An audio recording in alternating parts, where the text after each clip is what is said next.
Experience the joy of watching your friends and family's faces light up when you feed them wild game you harvested and made into delicious sausages, or meat you barbecue and grill with the finest seasonings available. Visit our friends at waltons.com to find everything you need to turn wild game into tasty meat snacks or spice up your barbecue with new flavors and seasonings. With over 500 seasonings to choose from, there's something that everyone will love. They even have step-by-step videos and how-to articles at Meatgistics to help you go from animal to edible.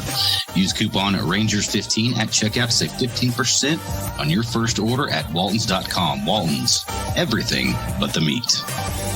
This is Ranger prospect Blaine Krim, and you're listening to the Ranger Report podcast. The Ranger Report. Yeah, the Ranger Report. You want the inside scoop? Listen to the Ranger Report. Oh, here we go.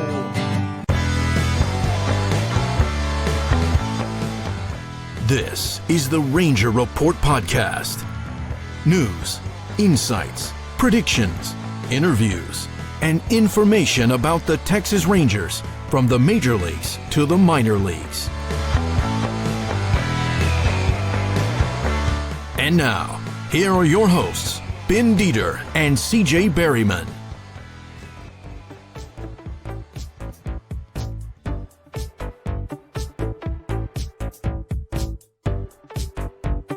All right, everybody, welcome to the Ranger Report podcast. I am Ben Dieter. You can find me on Twitter at BDieter75.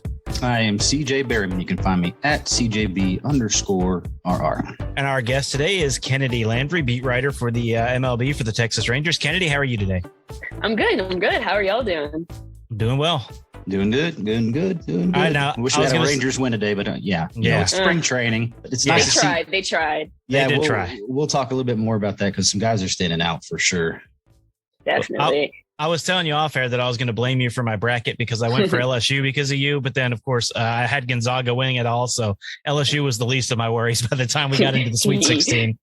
Oh, yeah. My poor Tigers. But I think everybody's brackets were busted this year. So, yeah, I think so. Tech is my D1 school to root for, or D1 Tech and Notre Dame. But yeah, Tech got far, but. Yeah, I had Tech in my Final Four. I did. Yeah, I thought they'd at least get to the Final Four. Well, Duke took them out, or North Carolina. St. Peter's kind of threw a wrench in the whole thing. Yeah, they did. All right, but back to baseball. Kennedi, how's the second year been? I know you've been out in Arizona now basically since minor league spring training started. Yes, I came out here with the start of minor league mini camp on February 20th. So wow. I haven't seen my home in Dallas since in the entire month of March. So yeah, I've been out here for a little bit, but it's been great getting to meet people in person these days. You know, Last year was a very weird year to start on a beat just because we couldn't really meet anybody in person. We were doing Zooms the entire year. We couldn't meet players in person until halfway through the season. So it was really weird. I enjoyed it, but you know, it's good to finally, you know, get out in the clubhouses, get out on the fields, on the backfields and surprise, meeting the people, meeting minor leaguers that maybe I hadn't even seen before, even some of them like heard of just because I haven't been so entrenched in it like you really are now, like last year with COVID and Zooms and all of that. So it's really been great. And honestly, anything is a step up from 102 losses. So, you know, there's optimism, there's hope. The vibes are just great around here right now. So yeah, pretty much this is your first real full year. Yes, definitely. And we got a lockout. Yeah. So we're batting 0 for 2 here on the Texas Rangers beat. Yeah, all you need is just a base hit and you'll be hitting 333. Hey, and hopefully we'll get that one soon enough. All right. Well, so what's up with left field? Brad Miller's kind of showing some. Obviously, he has some pop with it. He showed it last year with Philadelphia, and now just a 1-year deal. Just kind of looking to fill a guy to fill in out there in left field, kind of in a platoon situation, possibly. But that's looking to be a pretty solid signing. So what does left field look like right now? Because Eli White's also not going away. Yeah, so left field's kind of some weird combination of Brad Miller, Nick Solak, and Eli White. And Willie Calhoun is pretty much solely focusing on DH right now. Chris Woodward obviously wants him to be a solid defensive player, but wants him to have the at-bats under control. So those three guys have kind of been all hitting really well this spring. And I know we're in a shortened spring training. You can only do so much with spring training results, X, Y, and Z. But Brad Miller does lead the team in home runs, and a Rangers team that also leads the Cactus League in home runs. Yeah. Nick Solak also has a homer, and Eli White has two of them. So they all have some pop. Eli White's clearly the best defender out of all three of them. I think he's probably the best defender in this entire organization, top to bottom. If you ask Chris Woodward, he's probably a better center fielder than he is a left fielder. So that, if Eli White would in fact win a job, there might be some rearranging of the outfield spots. Dolis probably also is a better corner outfielder if Eli's in there. But if Brad Miller, again, like you said, isn't going away, looks really good out there. He's hits better for average at the big league level than Eli White does. And Nick Solak obviously struggled a lot last year. So right now I projected Brad Miller as a starter come opening day. And I think he's really looking like it. He's not as good defensively as Eli White is, but again, nobody really is. And I think Tony Beasley, I talked to him the other day. He, coaches the outfielders. He said he's been very impressed with the work that Brad Miller really has put in since he's gotten to camp. He's not an elite outfielder. He's not going to win a Gold Glove out there, but he is putting in the effort to get better. He's a utility guy. He has been in the last few years, and he's bounced around the infield and the outfield. So he's never really focused in on one specific position. I think if the Rangers are going to, he might play some third. He might, back up where he needs to. But if he puts in all the work in left field, the majority of his work, he's more than a serviceable left fielder. Yeah, you mentioned Eli White. It's hard to be a better defensive outfielder, period, when you're trying to compete with a deer. Yeah, well, look, that again, I don't know if you all have seen him recently, but he looks like a completely different person with this. I was about to ask you about that, how he looks, and then changing the power of the beard. Look, like we got the first day of big league camp when the big leaguers came in. Me and Levi Weaver were standing, watching BP. Guy with a beard walks past us, and I'm like, who is he? Like, I'm looking at the roster. I was like, I know everybody on this lineup. Like, who is that man? Like, is it a random signing we missed? Is that a non-roster invite? I don't know. So I called Nick Solak over, and I was like, who is that dude who just walked by? And he was like, are you talking about Eli? And I was like, no, yeah, tall white guy with the beard. And he was like, yeah, that's Eli White. I was like, that is not Eli. He comes back walking in our direction, and sure enough, it is. And yeah, he's got a new look. He's got a new swing that, seems to have a little bit more power to, a little bit more pop up the middle instead of pull side grounders all the time. So again, if he can put it together at the big league level, I mean, we've seen him break in AAA, year after year, but if he can put it together in Arlington, then I mean, it's a good problem to have.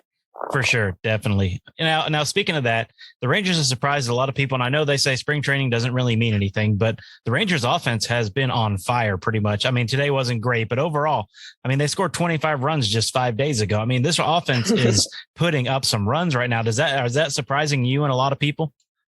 Oh, yeah, it's definitely surprising a lot of people. And yeah, they might have lost today, but it was a 6-5 game. It wasn't like they were shut out. I mean, this is a team that was last in batting average last year in the American League, last in on-base percentage in all of Major League Baseball, last in slugging in all of Major League Baseball.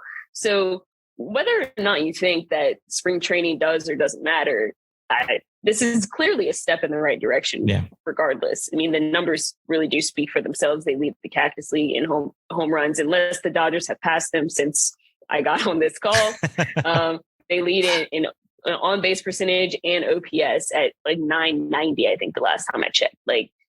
Again, spring training numbers don't matter. This is all going to get washed away come April 5th, but this is clearly a team that is reworked, revamped, and is, changing their approach at the plate. When I talked to Chris Woodward, he said basically that. He was like, it's not just the fact that we're scoring 25 runs. The whole team's not going to bat 1,000 when we get into the regular season, but they're making good decisions at the plate. They're swinging when they need to swing, and, holding off when they need to hold off. And it's the game plan and the approach that looks so much better than it did last year.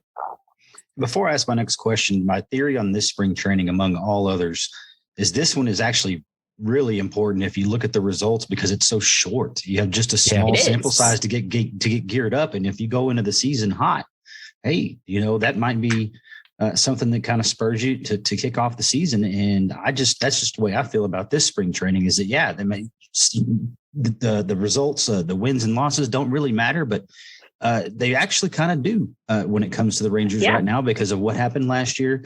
And then, again, how short this is with a whole new squad, a whole lot of new players and just getting them to gel so quickly. And it just seems to be working out naturally. So would you agree?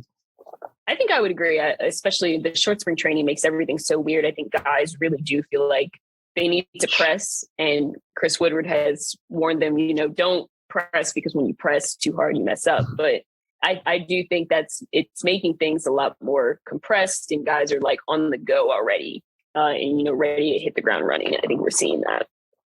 And about that fifth rotation spot, we have gone back and forth, and it just seems like each time one of the guys that's vying for that spot gets a start, it's like, oh, okay, well, I got to change who my pick is, and I'm sticking with Kolby Allard mainly because the preseason is so short. The spring training training is so short, and because he's the only one that really had a full season last year, and he built up his pitch count and all that stuff. So I think he's got a leg up, and he's been looking really good. But AJ Alexy comes in and looks really good the other day, and then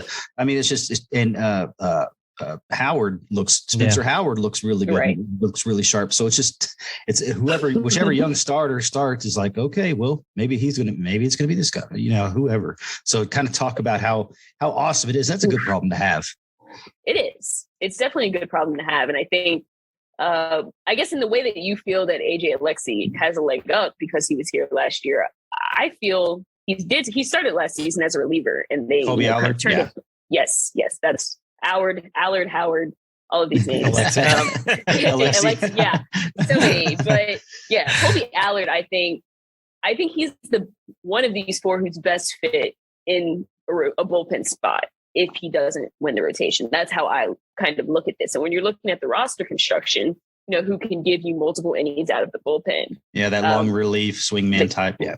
Exactly. And they do have Garrett Richards, who they recently signed on a 1-year deal, who will probably go multiple innings for them. And then otherwise you have a lot of like 1 to 1+, 2+ ish inning guys. And in my opinion, I think you need another longer guy that I think Kolby Allard can be. And Woodward has talked about how these guys, I think Glenn Otto only pitched 20 innings at AAA last year, right after the trade, they promoted him to Round Rock. And I think, I'm not saying that's what's going to happen. And him and AJ Alexy could probably both use a little bit more seasoning in AAA. They could both still earn a spot, but it's very likely that they send them out to Round Rock, let them go without the pressure of the big lights in the big stadium in Arlington or Toronto or wherever else you're going to be. And I know they did have their cup of coffee in the big leagues last year, but that doesn't, necessarily mean that they need to be there on opening day this year. While I think they are all capable big leaguers, I think it's also likely that, it's more beneficial for them to go down to AAA. Who I projected as the fifth starter was Spencer Howard, because if he puts it together as we kind of have seen he maybe has so far this spring, he's pitching tomorrow against the Reds, I believe, at Surprise Stadium. He's got it. I think. He was a former top prospect in the Philly system, which I know isn't the deepest, but I talked to our MLB pipeline people, and if he was still a prospect at the time he was traded, he would have been top 15 in the Rangers system. I think he has the stuff and to make him into a big leaguer, into a quality starter. Oh yeah. He's got real electric stuff. You just got to harness it. Right. And I think he talked a lot about this, and I don't want to speak on other clubs, other farm systems, whatever, but he just didn't have any sense of consistency across the board when he was in Philly. Yeah. They were, bouncing. Yeah. Right. They were bouncing him back and forth between, AAA and Philly, and then they were, starter, reliever, XYZ. And I know the Rangers want him to know what he's going to. Yeah. He's going to be a starter. And if he's going to, start the season in AAA, then like get some time in AAA and then come up. But they don't want to do the back and forth with him. They want to make sure he's level-headed, he's in the right like state of mind, the right mental state, honestly, coming into this season to try to, again, like you said, harness the stuff that he has into, quality pitches. And I guess we'll see more from him tomorrow. But I think if he can do that, then he's my no doubt pick. And again, I think I like Colby Allard as a bullpen arm. I don't know if I'm alone in that, or I think he can be a good starter, quality starter. But I think it's more beneficial for the Rangers as a whole to put him in the bullpen. Yeah, his versatility is huge. He's able to start. He's able to come out of the bullpen and give you some innings along. If you have to do a tandem start, he can come out of the bullpen or he can start again. What he's very versatile. So yeah, I would say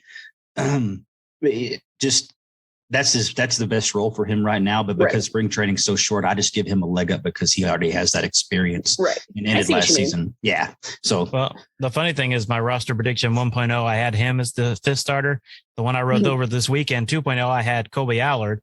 And now today I've been looking and I've already started changing my mind towards Spencer Howard. And I put Allard in the bullpen on my second projection. So that's one thing I love about spring training is it doesn't matter if you're right or wrong. No one cares. Everyone just likes to talk about it. So that's for sure.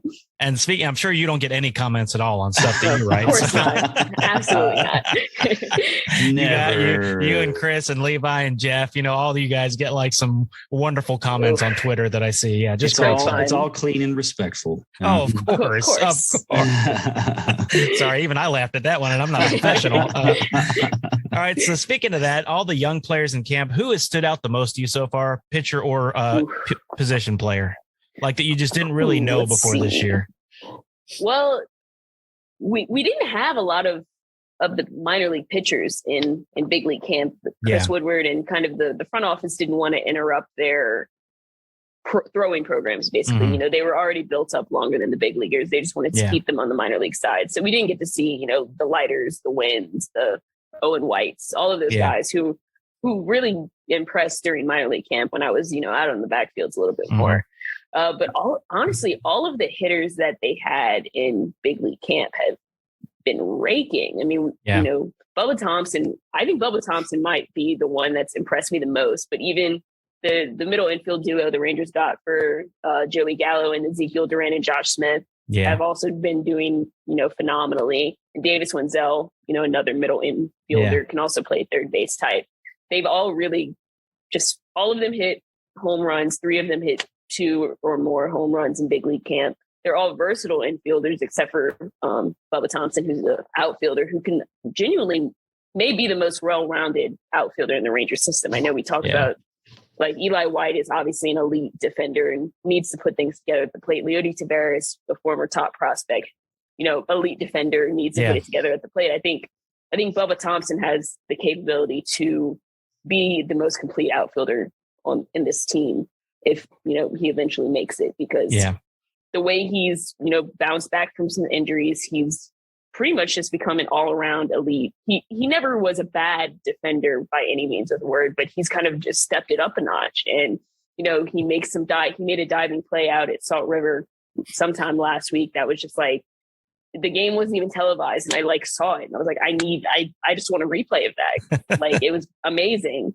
And again, like I said, he's really put it together at the plate. He hit like 280 in Frisco last year.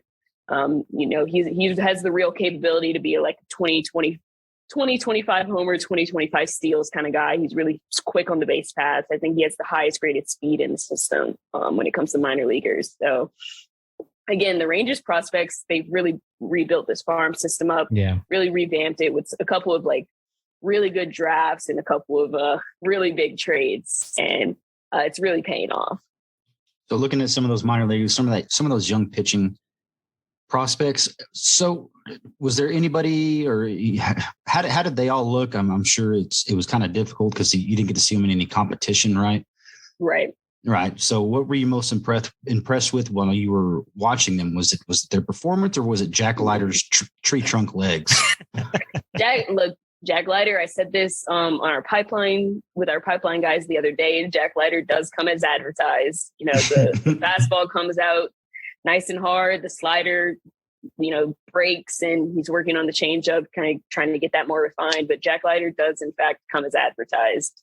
And all of those other pitchers, Owen White, who really put on a show at the Fall League this year, I think he's going to be a phenomenal big leaguer one day. If he might start the season in Frisco if he's putting down work in the backfields, like I'm sure he is. Cole Winn, obviously, he had a bout of the flu at some point during camp, so he was down for a few days. And then the lockout ended, so I missed some days talking to Cole, but he might make his debut this year, and I think Rangers fans will really like him when he gets up. I mean, he has a great fastball, he has a slider again. He has a great repertoire that I think will play really well in the big leagues, and he was Frisco's best pitcher last year in the Frisco team. Wicked curveball. Ooh. Yeah. Again, I think that this is the deepest class of pitching prospects that maybe the Rangers have seen in a while. And I don't know what the farm system has looked like in the last 10 years, but I mean, there's no doubt looking at this that I don't know if you can get much better than that. Ricky Nadasco. He's on the 40 man, so he wasn't in minor league camp, but that fastball comes out hard. Ricky Fuzzballs is his new name. Yeah. Ricky Fuzzballs. Yeah, we actually had him on the podcast. He was hilarious. He's really good. But then, I haven't seen him pitch in person. I saw Cole Winn at Frisco a couple times in person. But man, Vanasco, watching videos of him online, my goodness, he's got some movement and he's got some speed on that. And it looks effortless when he throws that fastball. Oh yeah, and especially if he can keep it under control, and not walk 6 batters an inning.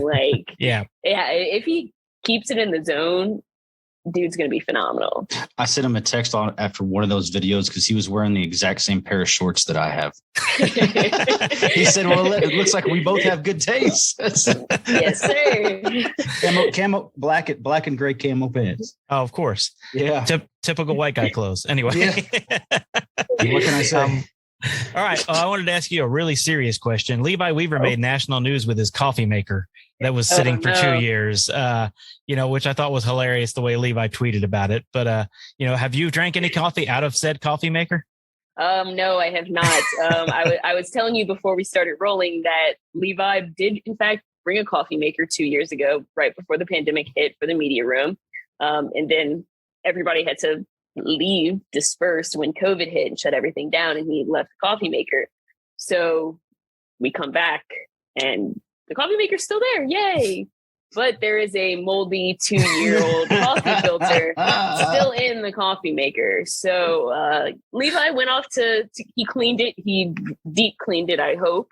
And he brought coffee and coffee filters, but did not bring cups. So I didn't have the foresight to bring a coffee cup with me when I packed for Arizona. So I have not had any of Levi's potentially moldy, poisonous coffee, ? I stop at Starbucks and pick up my coffee every morning. So I'll leave Levi to that. And I believe he left today and took the coffee machine with him. So, he did. Yeah, he did. Knowing Levi, though, it wouldn't matter if he had cups or not. As much coffee as he drinks, I just imagine seeing him just pour dumping it. Dump it right down the gullet. Me and Levi probably drink a comparable amount of coffee. I just take mine in the iced form. Gotcha. I drink a lot of coffee in the mornings, but that's afternoons. No. But Levi's somebody, he's got a 10 o'clock at night, he's drinking coffee. It's crazy. Now, being a teacher, I need like a 2 o'clock pick me up coffee as well. So, yep. All right, CJ, you got anything else? No, I think we pretty much covered it. Before we let Kennedy go, it's been pretty fun, and thanks, Kennedy. It's been a little while. We had you on 2 times. We had you on 2 times pretty quick, and then we started getting a lot more players on. So they're more important than I am. No. No, it's just it's they're been making fun the big bucks. Yeah, that's true. I told Taylor Hearn, I said, could you ask Corey Seager if he could give me a loan? He said he could probably give every one of us a loan. He could. Oh, definitely could. Well, Kennedy, thank you so much again for joining us tonight. Yes, sir. Thank y'all for having me. Enjoy the basketball the rest of the evening. Going. It's still going. Yeah. All right. Thanks again, Kennedy. Thank you. Thanks for listening to the Ranger Report podcast. Find us on Twitter, Facebook, and at therangerreport.com.